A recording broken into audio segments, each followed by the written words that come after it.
Kembali di Sapa Indonesia Malam, saudara, saya menuju ke Prof. Nidom. Tadi saya sudah bicara soal prioritas, tapi saya ingin bicara soal bagaimana kemudian substansi, termasuk juga harga.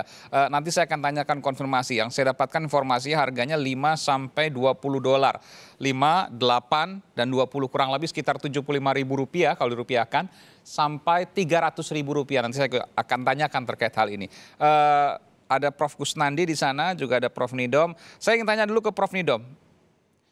Prof. Nidom, Anda melalui Nidom Foundation, koreksi kalau saya salah, Anda menemukan adanya celah di mana ketika vaksin COVID-19 disuntikan kepada seseorang, maka justru akan menguatkan virus itu dan membuat justru malah lebih banyak mudaratnya ketimbang manfaatnya. Benar demikian?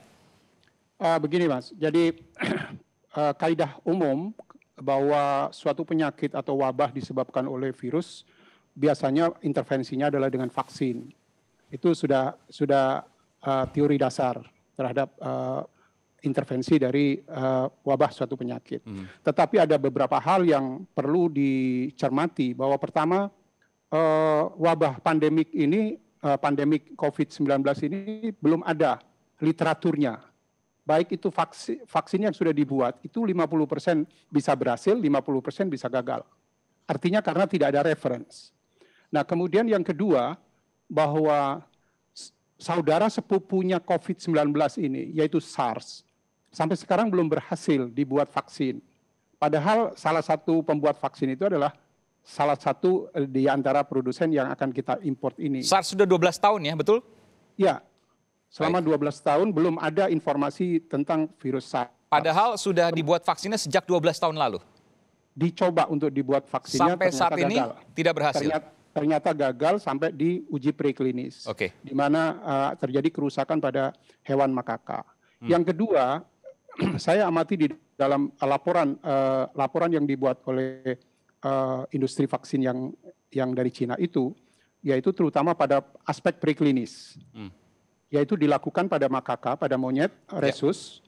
Kemudian dari situ hasilnya itu kayak ada sedikit tanda tanya buat kami sebagai peneliti, bahwa kenapa di monyet itu 3 kali dosis, kemudian dia tidak mengungkapkan kejadian-kejadian seperti seperti pada SARS.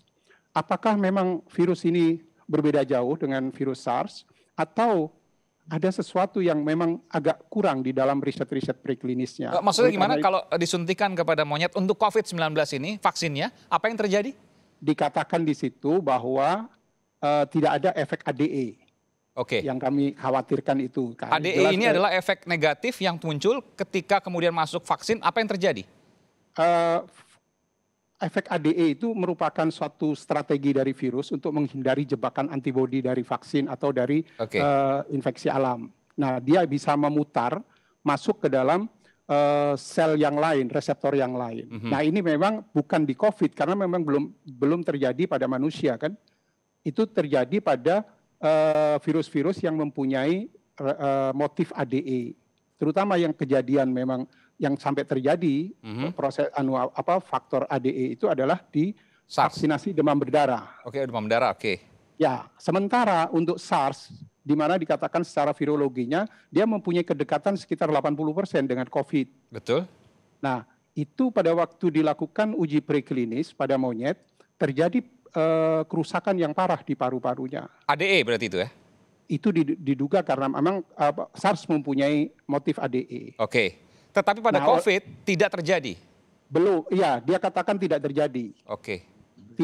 Tidak timbul ADE di penelitian di COVID. Kalau ADE terjadi ini, apa yang membahayakan untuk manusia? Bahwa virus itu akan lebih ganas karena dia masuk di dalam makrofag, bukan di dalam saluran pernapasan. Jadi kalau dia bisa berkelit masuk di makrofag, maka dia infeksinya akan lebih parah, tidak seperti yang infeksi saluran pernapasan. Saluran pernapasan itu kalau terinfeksi dia bisa terlontar melalui droplet-droplet. Tapi kalau melalui makrofag, di mana makrofag itu adalah salah satu benda respon imun, maka bisa merusak sistem imun dari orang yang akibat feedback dari virus. Jadi dia malah bisa menderita COVID lebih parah? Iya. Oke, Itu tapi kan itu yang asumsi ya. ya Jadi asumsi artinya ya bahwa betul dengan ADE tadi. ekstrapolasi, Baik, ya tapi kemudian ekstrapolasi dari virus yang lain. Prof. Nidom tidak temukan ADE pada saat uji coba vaksin COVID-19. Anda menilai ini janggal? Iya, saya janggal.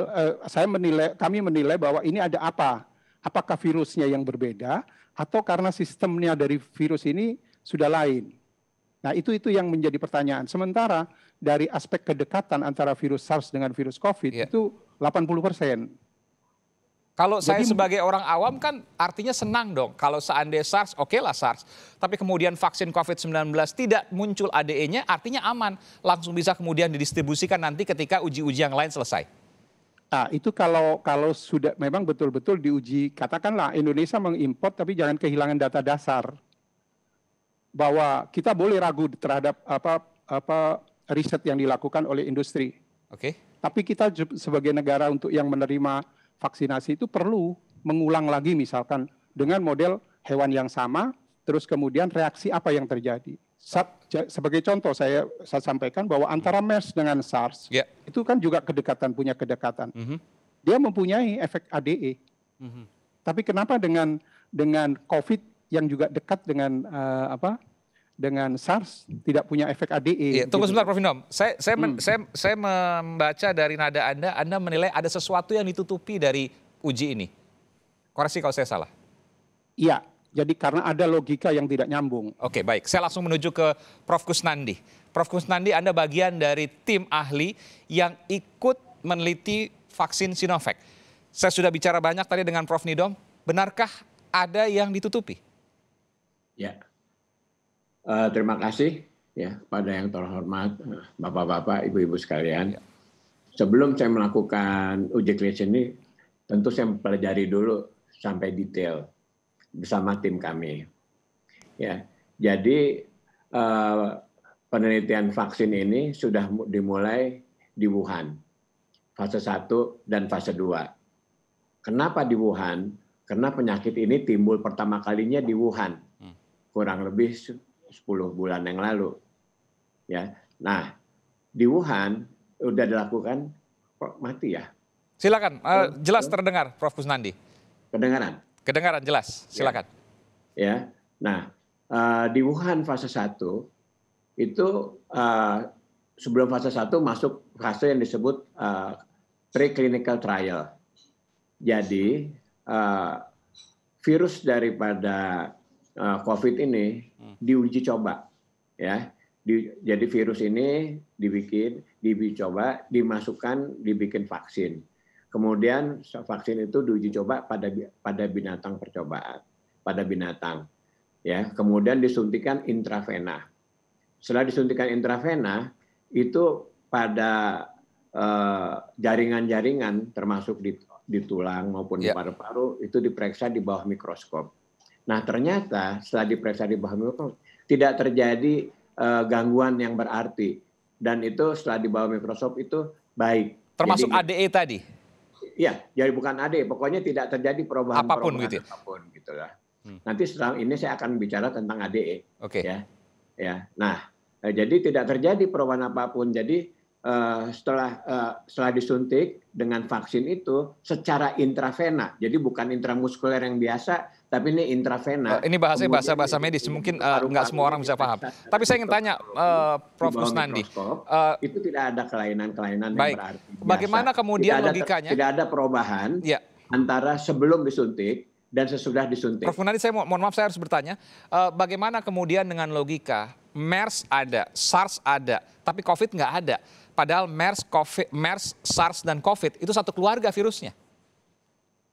Iya betul ya, tapi nggak selalu begitu ya, karena memang kuman itu kita belum belajar dengan baik. Ini baru 10 bulan ya, walaupun itu hampir satu kelompok, tapi COVID ini ya itu baru 10 bulan. Kita mengenal virusnya baru 10 bulan. Yang jelas itu ganas, banyak yang sekarang udah 20 juta orang kena penyakit ini. Ya, dan kemudian yang meninggal cukup banyak, sehingga kita harus mencari bagaimana mencegahnya, bagaimana mencari obatnya. apapun ya apapun. Tapi kita sebagai tenaga kesehatan harus mencari. Apakah mungkin ini kemudian kita harus buka semua? Apakah mungkin ada perdebatan di antara ahli? Di sini saja kita tidak kemudian memunculkan sebuah kesimpulan. Adakah mungkin bahwa vaksin ini itu bisa selesai di akhir November dengan anomali yang ada? Saya ke Prof. Kusnandi. Ya. Uji klinik saya itu baru interim analisa itu baru bisa bulan Januari. Jadi nggak bisa bulan November atau Desember. Oke, yang November Desember mungkin dari yang lain ini ya. 540 pasien itu bulan Januari. Saya selesai meneliti nanti bulan Maret. Jadi nanti bulan Januari saya akan bilang apa-apa yang terjadi. Tapi sebelum itu saya nggak berani bilang karena sekarang ini sedang berjalan. Ini yang Sinovac. Oke. Dan Sinovac ini kan saya itu kerjasama diminta oleh Bio Farma untuk meneliti vaksin itu. Baik. Nah itu nanti saya interim analisanya dari saya itu baru bisa pada bulan Januari. Terus kemudian laporan akhir saya itu nanti bulan Maret. Jadi proses pendistribusiannya kurang lebih? Vaksin Sinovac, ya barangkali vaksin Sinovac ya yang bukan buatan Bio Farma.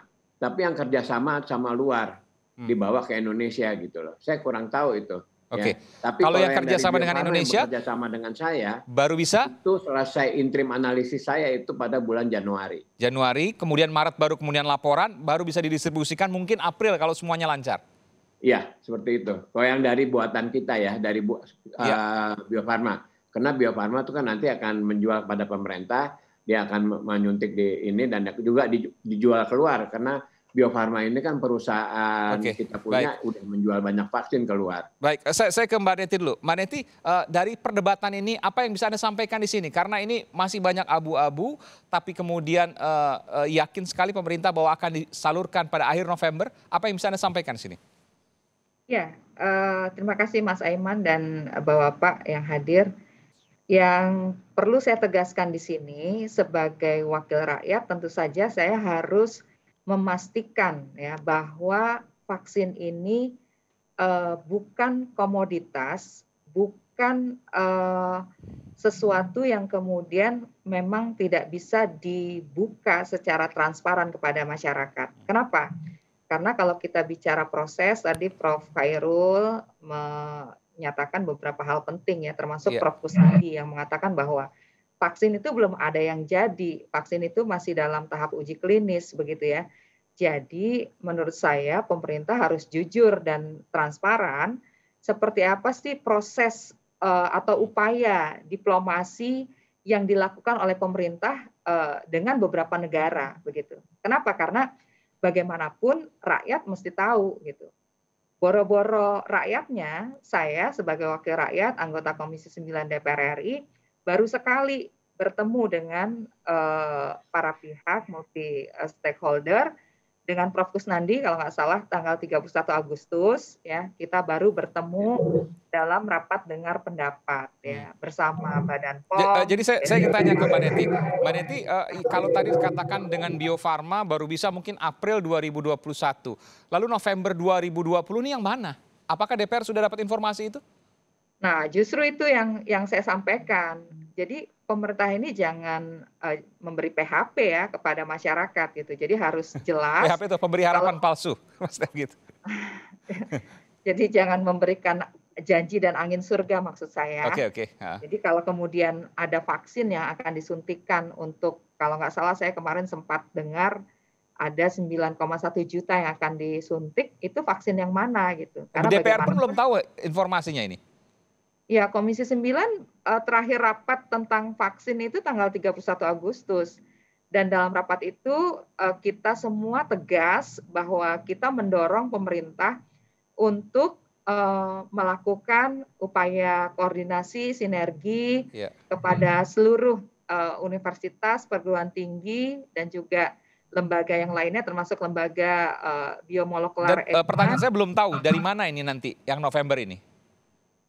Ya belum tahu, kita hanya baca dari berita, cuma ditanya-tanya sama wartawan ya sambil tidak bisa menjawab apa yang sedang dilakukan oleh pemerintah. Baik. Oke lah, ini sebagai upaya diplomasi, tapi kan Ya. tentu saja sebagai orang yang dipilih oleh masyarakat dan kemudian mewakili masyarakat, ya pemerintah seharusnya secara transparan menjelaskan begitu. Baik, Jadi jangan nanti saya sampai akan ke kemudian Bung Dhani Amrul-Ihdan dari kantor staf Presiden.